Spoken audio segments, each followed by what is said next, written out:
All right, we are back again, and looks like we got some new stuff. I haven't really looked at it too much. From what I could see, it didn't look like we had any new Clockwork Combine, but we do have some new Dawn Raider Syndicate. So first off, we've got Crimson Widow right here. She's got a cool little look there. Uh, Human, Unique Hero, Captain, Bold, 150 points, medium 5. Okay, all right. That point total's already got me thinking probably got some good stuff. 5 life, 5 move, 1 range, 4 attack, 3 defense. Okay. So it's for 150? Boy, she better have some good abilities because it's a bit fragile for 150. Oh, let's see. Pirate Commander. If there is an order marker on Crimson Widow, all pirate figures you control gain 1 additional attack die when attacking adjacent figures. Okay. That's okay, that's a really good ability because a +1 attack is very it is arguably better than it's one of the best boosts you can get in the game apart from like a range boost. But boy, and I mean yeah, it's only adjacent figures, but and there is an order marker. So you can literally put X order marker on her and be fine. Huh. Well, that's really good. Okay, that's that. I don't know if that's worth the full amount of points, but that's worth a lot by itself. Before taking a turn with Crimson Widow, you may reveal the X order marker on this army card to move up to 2 pirate figures you control up to 3 spaces each. Any figures moved with Midnight Raid must be within 6 clear sight spaces of Crimson Widow prior to moving. Okay, so you can actually even use the order marker that you put on her, that X order marker.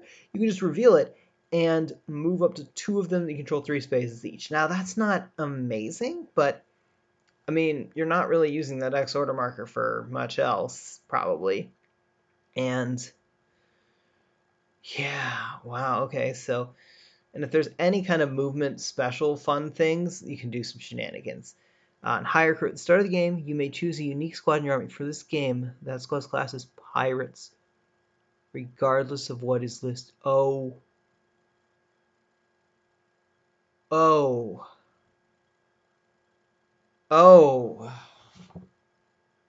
oh, frick. Okay, so first off, let's just talk here real quick. Let's talk about some good options.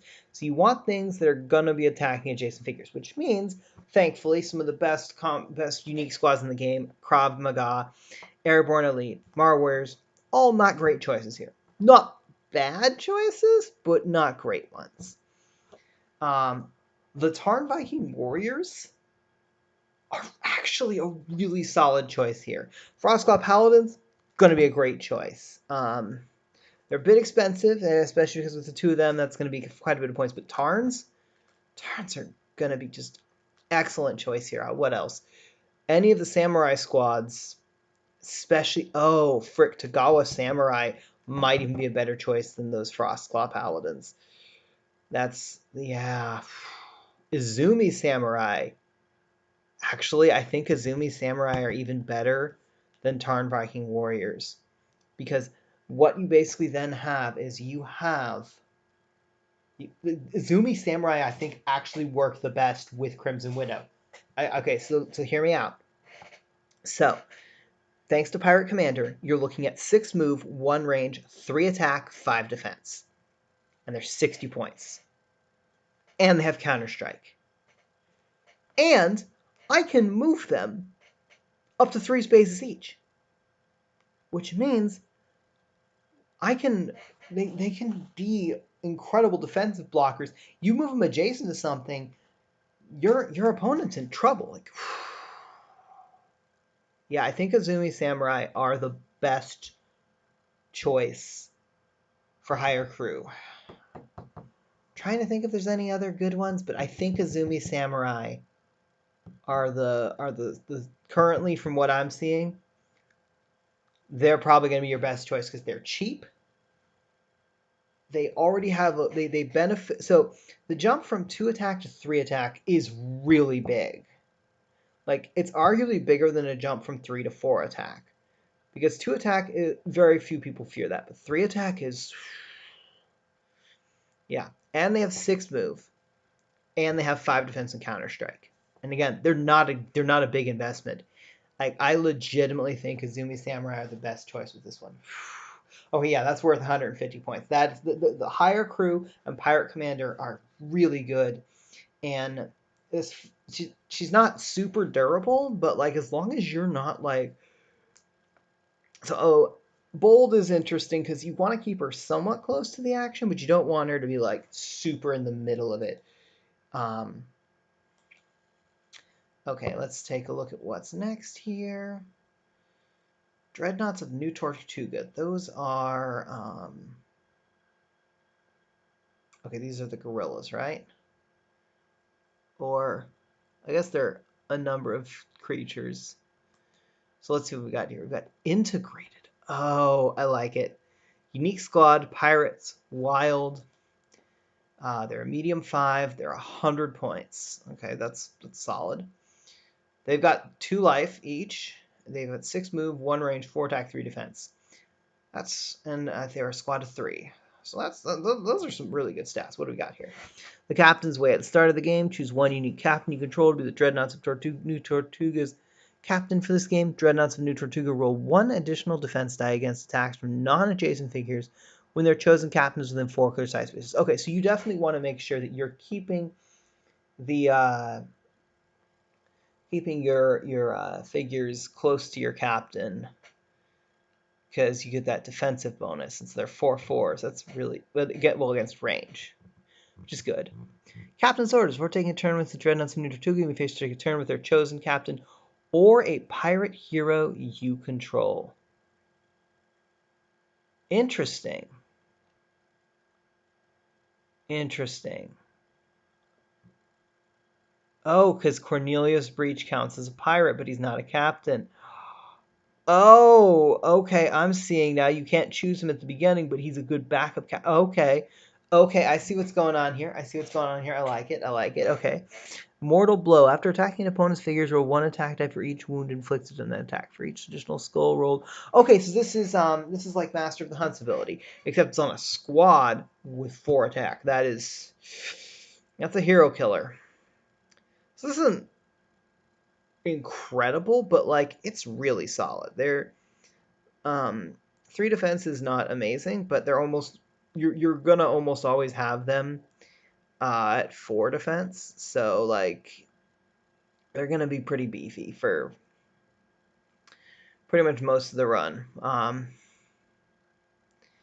And Mortal Blow is really only going to come into effect against heroes, but man, it can be a real like hero killer. Like if you have a hero, watch out for that, especially if you have a low defense. They can wreck you.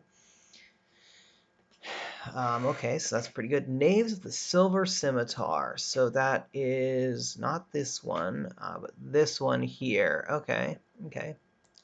So that's another integrated unique squad of pirates, wild, 65, and they're 4 figures. So they're going to be a little. Okay, they're only 1 life, 5 move, 1 range, 3 attack, 2 defense. Okay, so that's not beautiful, but it's not terrible. Captain's Way. Choose one. So it's basically. Yeah, so they become 3/3s. They bond. First assault 1. When attacking the 10 fingers not adjacent. Okay, so they get 1 additional attack die if they hit you first.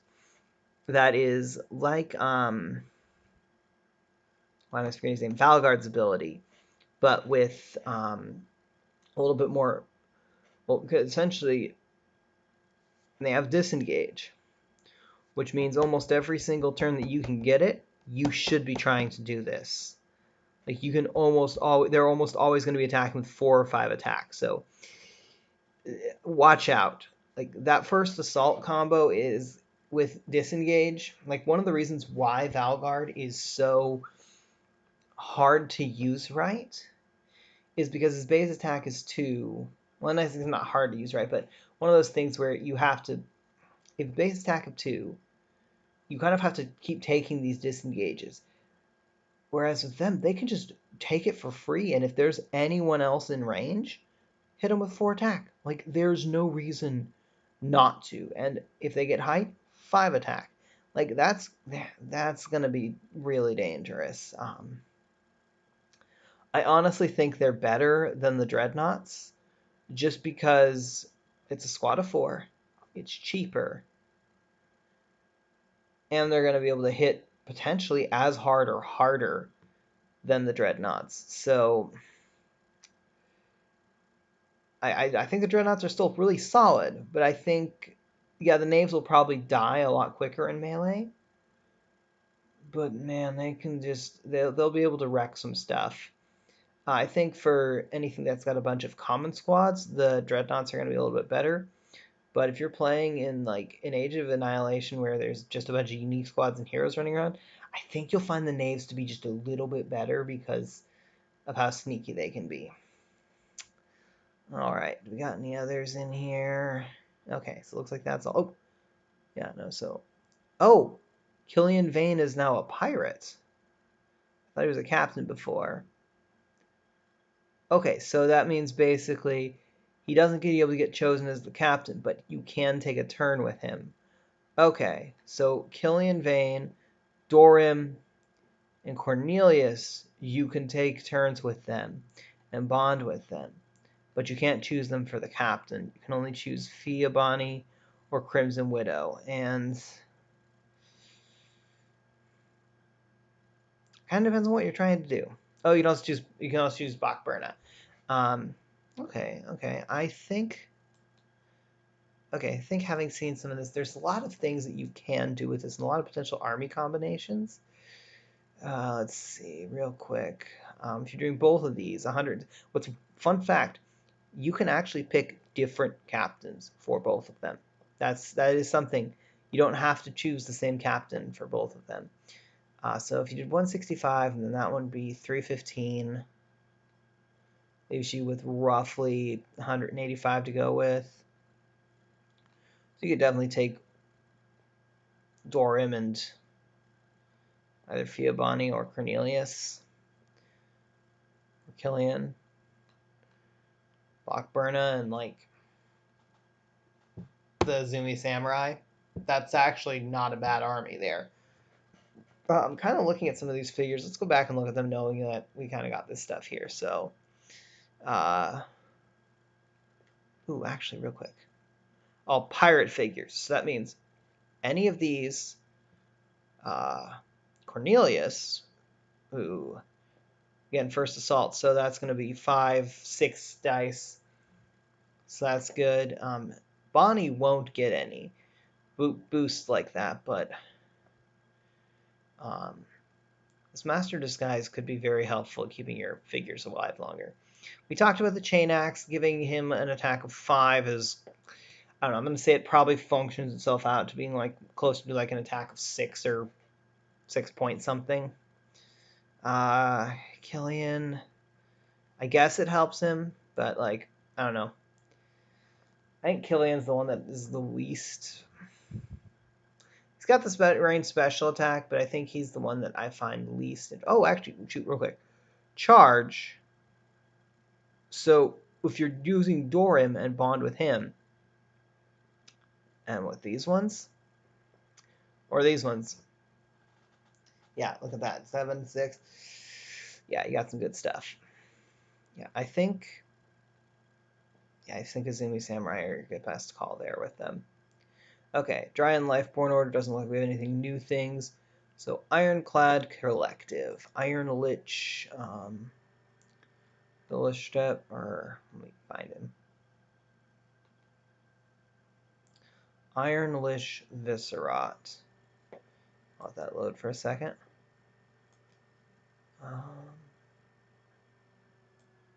Okay. So 150 huge. Oh, this is the guy that made me think of Tarantulas from, yeah, it made me think of Tarantulas from Beast Wars, and that's what I'm going to call him, even though there's some other names running around, but that's going to be Tarantulas for me pretty much forever. Isanek, unique hero, Warlord, terrifying. So Warlord, so bonds with Romans, bonds with, yeah, I think Roman's the only one, so since it's a Revna figure. Huge 11, 6 life, 5 move, 5 range, 3 attack, 4 defense. That's pretty beefy. Dismissive Strider. Viscerat can move through small and medium figures, does not take leading engagement attacks from small and medium figures, and can target and attack non-adjacent figures while only engaged with small and medium figures. That's really useful. It's really like okay, so having disengage and being able to move through them is very nice. But being able to shoot whoever you want when you're right next to someone, that's so good. That's very useful as an ability. 150 points is a lot, and it's I could definitely see Romans using it. I don't know if it's like the thing that they would love to use. Let's take a look at the rest of the card. File Injection. Begin the game with 3 yellow surge markers on this card. Once per turn, before moving another Isonek figure within 5 clear sight spaces of Viscerat, you may remove a surge marker from this card to add 2 to that figure's move and attack until the end of the turn. We're going to hold on to that one for a second, because that means that this figure works better with Isonek, but, you know. Let's see. Ironclad Puppeteer. After revealing an order marker on Viscerat, taking a turn with Viscerat, you may take a turn with another unique Isonek hero or squad you control. Okay.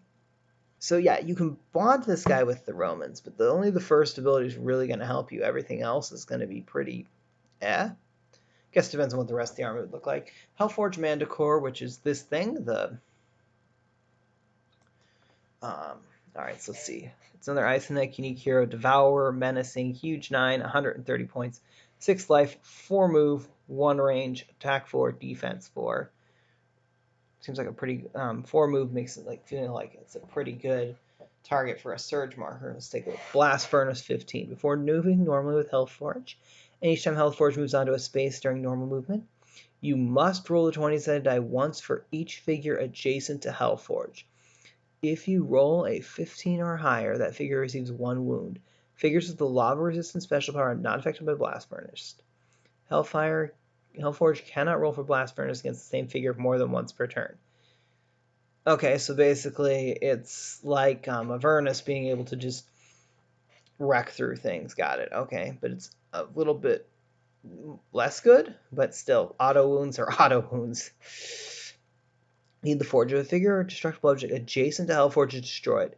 You may roll a 20-sided die. Add 8 to the roll if the figure is an Isonek, Soulborg, or destructible object. For roll 15 or higher, you may remove a wound marker from this card. This thing eats rats. Oh, this thing eats rats. That's lovely. Oh, man. I mean, but you notice it doesn't have to be by Blast Furnace. You can just attack it. And if you give the Vial Injection, you get 2 more movements of this thing here. So Isonek advance at the start of each round after all order markers are in place. If all your order markers are placed on Isonek army cards, you may move Hellforge up to 4 spaces. Hellforge must end this movement on an empty space. So you can literally move this thing. So with Iron Lich Viscerat, let's say you toss all your order markers in Viscerat. So that's going to be 3. So what happens then is Hellforge gets to move 4 spaces. Pewing everything. And it's up to 4 spaces. So, you know, if you're trapped in a thing with people, you don't have to take them. You can take those LEAs because feed the forge.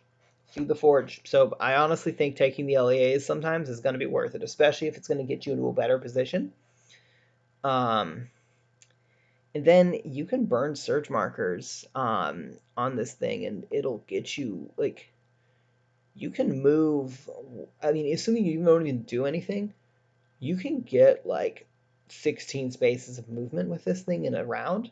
That's a lot of potential damage. 15 or higher is it is 30% chance. So you can expect to get it roughly 1 out of every 3 times you roll. A little bit less than that, but that's a rough approximation. So, you know, 16 times means 5 auto wounds, and you should expect to heal at least 1 of those, if not more, if you've been killing Isonek or Soulporks. you are probably going to be healing more. So, yeah. Necrotech Wraith Riders. So yeah, Scabareth with that in mind is a little bit more interesting. Not fully so, but it's a little more interesting. Necrotech Wraith Riders that with these things. Let's see here. Ice Snake, Unique Squad, Marauders, Wild, Medium 5, 100 points. They're a squad of 3, 2 life each, 8 move, 1 range, 3 attack, 3 defense. Okay. I just looked at rolling movement first. Necrotech Wraith Riders cannot move onto a space 2 levels above its base. Now that's interesting. So they have to be very careful about how they move. They got 8 move, but they aren't able to just like zoom up on things. There might be some clarifications on that, but I definitely think that you can trap them out, which is interesting. I'm not sure I love that, but anyway. And then a chain grab for moving or attacking with them. You may each choose Okay, so it's basically chain grab. And you can only move it once per turn. Okay, that's the key thing. So chain grab is just a nice way, and since it's 9 or higher, it happens with pretty good frequency. It's not a guarantee. I one time had a drow chain fighter sitting on a shadow space next to a lava hex, molten lava, ready to pull a dwarf on there and burn it to death, and I rolled an 8, so that'll happen a fair bit. At least enough that you'll remember them. I don't love those figures. I mean, the abilities are interesting, but like for 100 points, I don't know. I need to see it in play, but it does bond. So like, wait.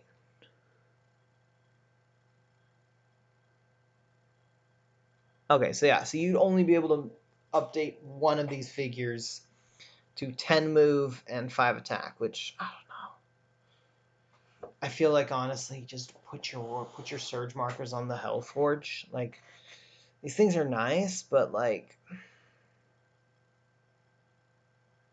I don't know. I just feel like there's so many better things I can do with 100 points. Maybe I'll be wrong if I play them, but like, I don't know. They're fine. They're not bad. I like the combination of abilities. I just feel like I'm going to get frustrated playing them too much. And they're going to die too fast, and I'm going to have very little to show for it. I'd almost rather use up other abilities. Nemesis Warbrood. Okay, so that's everything. I really like the pirate faction a lot now. Like this, there's one more pirate squad we haven't seen, but honestly, as it is, this is just brimming with so many possible ways to play this and mix and match this out.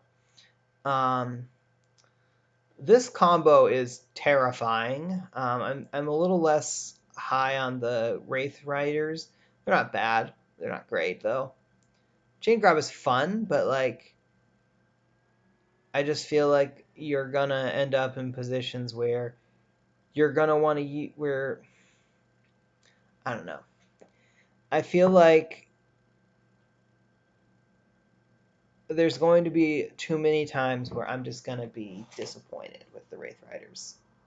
Whereas everything else, I feel like I'm probably going to have an average thing with them. If it's,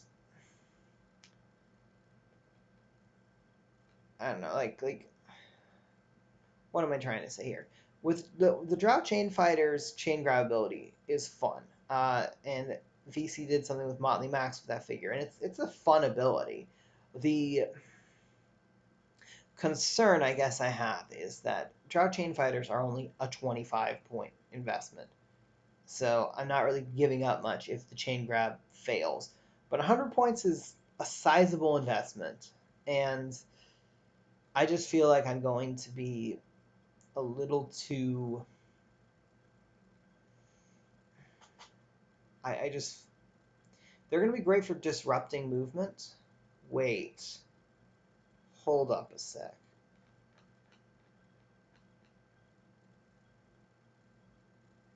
Huh. That is interesting. Making them pirates. How does that help? I don't think it helps a ton, but I almost feel like I like them just a little bit more in a pirate army than I do in an ironclad army. I don't know. It's 6 of one, half a dozen another. I don't know. They feel like a B minus squad. Like nothing bad. I just am gonna rather. I'm gonna want to do other things with those points. That's really what it comes down to. It's not bad. In certain metas, it's gonna be interesting. There are gonna be games where they will absolutely like wreck your stuff. Chain grab is such a disruptive ability if it happens. But I think there's just going to be enough. I think on average there's going to be enough games where either rolling movement or chain grab just frustrates you. And yeah, I'm not going to say that they're easy to like prevent, but I think that if you miss like a couple of chain grab rolls, especially a couple of key chain grab rolls, you're going to be hurting. And 3 defense, even with 2 life, doesn't hold up super fast, especially with some of the absolute beaters that exist in this meta. So like, I don't know. I think there are better choices for 100 points. They're not bad. They're just fine. Anyway, I think that's everything that's here. Um, Overall, like I said, overall review. Really loving the new pirate stuff a lot. Um, like this combo. This combo's got a lot of interesting things going on. And these guys are okay. Um, yeah. I think that's every one of the ironclads. So we've got the whole ironclad army. Scabarith, I should probably talk about Scabarith just real quick. Scabarith with Iron Lich, Viscerat, or Tarantulas, or whatever I want to call him.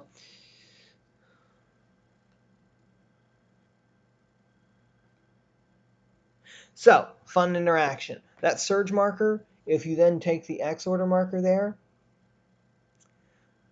you don't get that surge marker anymore. Although,